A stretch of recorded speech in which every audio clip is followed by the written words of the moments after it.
Here with an unlimited supply of misinformation is Mr. Know-It-All.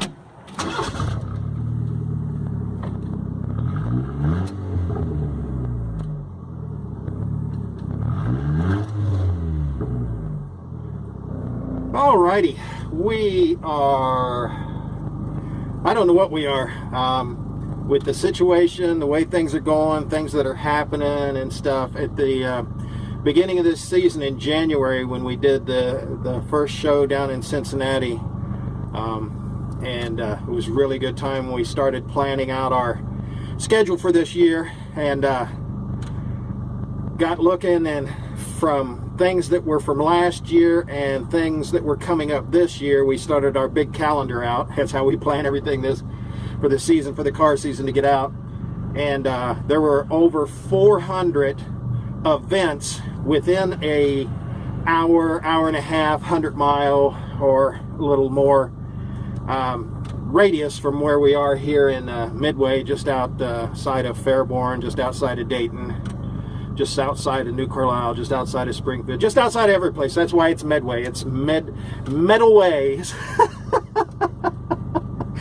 of just about every place you'd want to go and stuff. So over 400 of them, but in view of what's been going on and all of the contacts that we've had with individuals and stuff, looks like a lot of those are going to be canceled, shut down, or just not going to be able to be held, because right now Ohio is just, we're pretty much almost completely locked down, except for necessities such as the going to get food and going whatever. I just got gas at the gas station to make sure that we topped off that we would have some for later on if we needed it in case something really happened.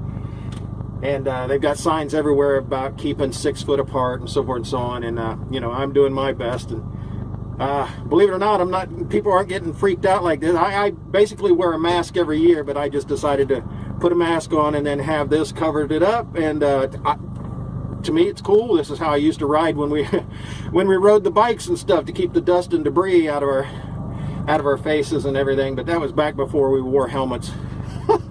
Now we wear helmets. Now we got to wear a damn body condom pretty much to be out any place. So, but we had a lot of things planned. We're not sure what that's going to do. I can remember back when I first started all of this, and then my first actual event that I would recorded and stuff, the Midway celebration for the Historical Society and everything, that they had the 200 years of Centennial of Midway, and they had a car show, and that's you can probably see some of that now. Starting up, we went out and saw a lot of things, did a lot of things, and that's how I got started. And I'd kind of like to talk a little bit about that, since I can't really do much of anything else. I thought I'd do a repost, re-edit of that first show all those years ago when I officially started doing this, and the reasons I started doing it. So let's get going, let's get on the road, and I'll yak. Sorry about that, but it's really all I got to do, so let's ride.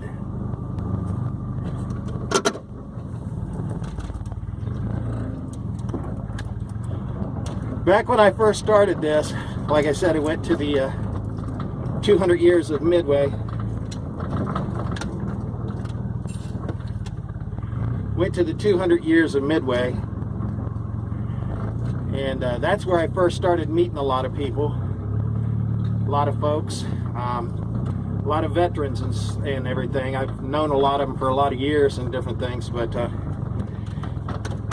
lot of veterans were there, a lot of people, car enthusiasts, and I really enjoyed it. And I thought, well, they were talking about so many of their friends and stuff that were in the hospital, in the VA, suffering from issues as far as like chemotherapy, the radiation treatments, breathing treatments, the dialysis. And I thought, well, I'll post that up and tell them about it, and they can watch that. I wasn't real big into doing anything like that, social media or anything. I'm still not, but maybe this will force me into it a little bit more, to where I'll have to do a lot more things like that.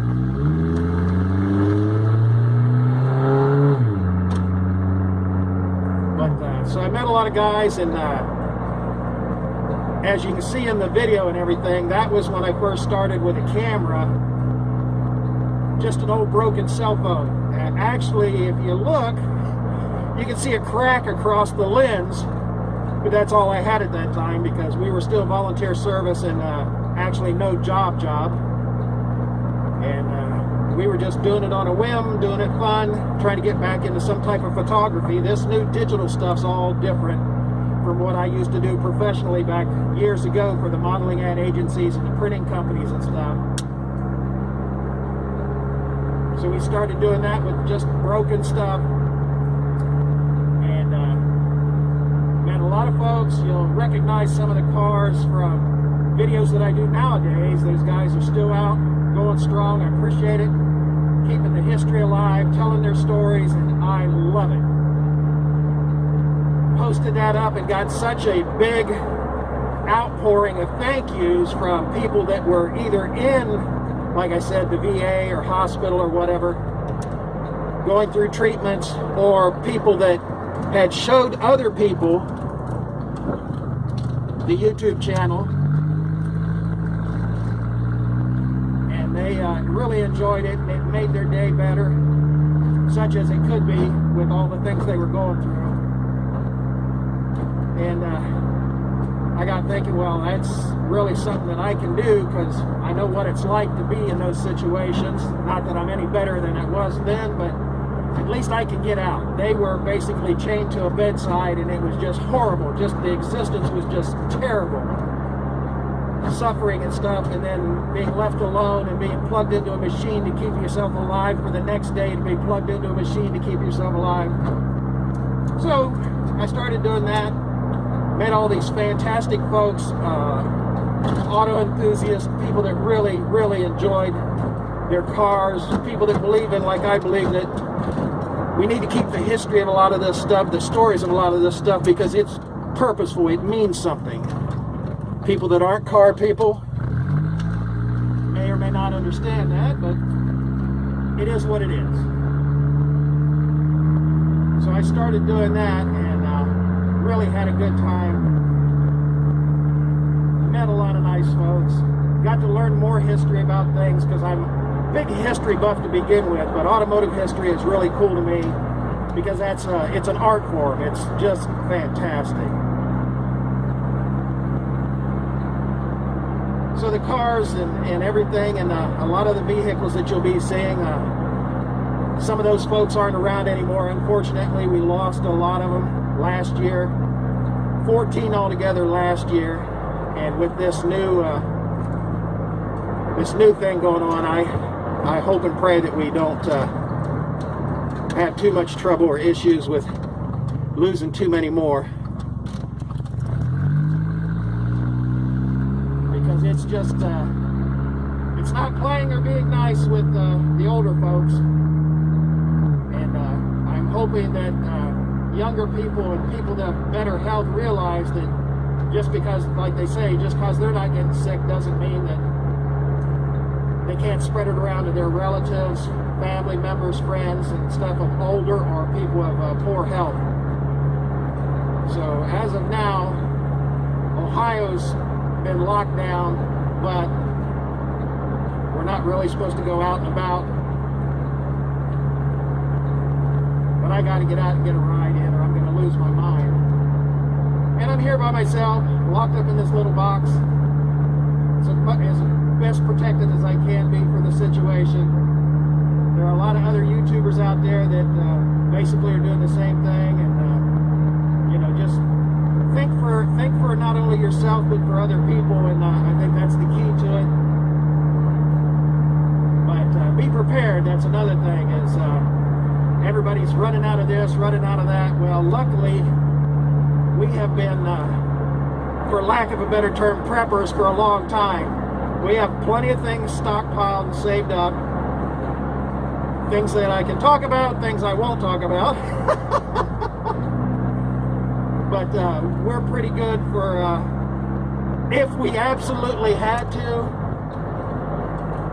at least a year easily. Really longer than that for most things. But I hope to be able to get back out and start doing the car shows again when they're able to do it. My biggest thing is, and hope and stuff, is that everybody comes through this as well as can be, for each individual's, you know, purposes and situations, and we find some way of making our system a little more stable so that we don't have to go through quite all like this. Not that it's not been talked about for at least 75 years that I know of. They've been preaching a pandemic in my circles anyway. Like I said, I'm not claiming to be a superior prepper, nothing, whatever, but all of my survivalist buddies and preppers, they've been talking about it forever because the signs have always been there. And we will see what happens. But I'm going to try and make a few more videos like this with the older videos that I made, just to re-edit them, put them back up, show you what I started with, show you where I came from up to now. Not that the quality or the content of what I'm doing is any better, but I'm having a blast doing it. I know others enjoy it because of all the numerous comments and or emails. I always get more emails than I get comments on the YouTube because people don't want to sign in to be able to leave that, but they'll send me an email. Don't know when the store will be back open, if ever, because we were, you know, possibly thinking about the need to close it down this year anyway. And unfortunately, but and then this came about, so I'm actually heading on my way in there now to see what I can do about arranging stuff and getting stuff ready to liquidate, to get rid of.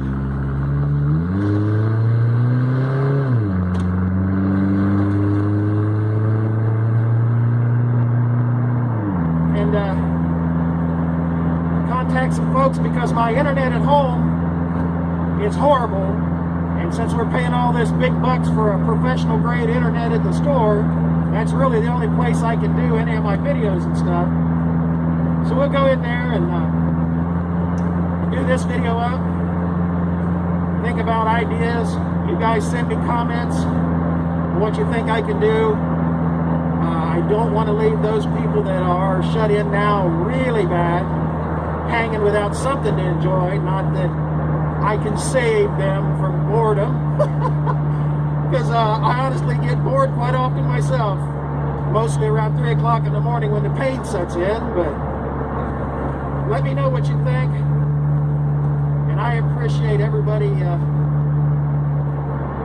sending me the word that they have, making the comments they had, and I will do what I can do the way I can do it, just like always.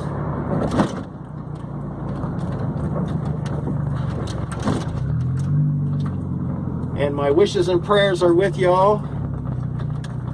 And I appreciate everything that everyone has said and done to send me word and make a comment.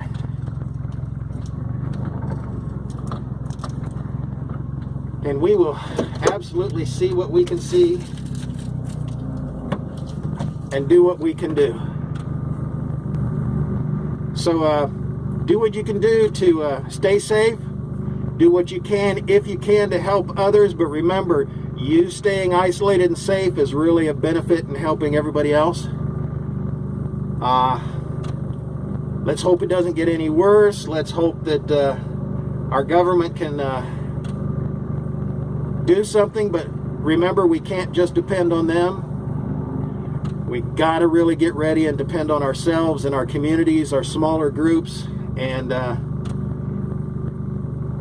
reach out, check on people, make sure everybody's okay, but keep yourself safe, which will keep everybody else safe. I'm going to get in here and do my thing. You all take care of each other and do your thing. Till the next time, folks. Hope you enjoyed the little remix of the video. See ya! You gotta be kidding me!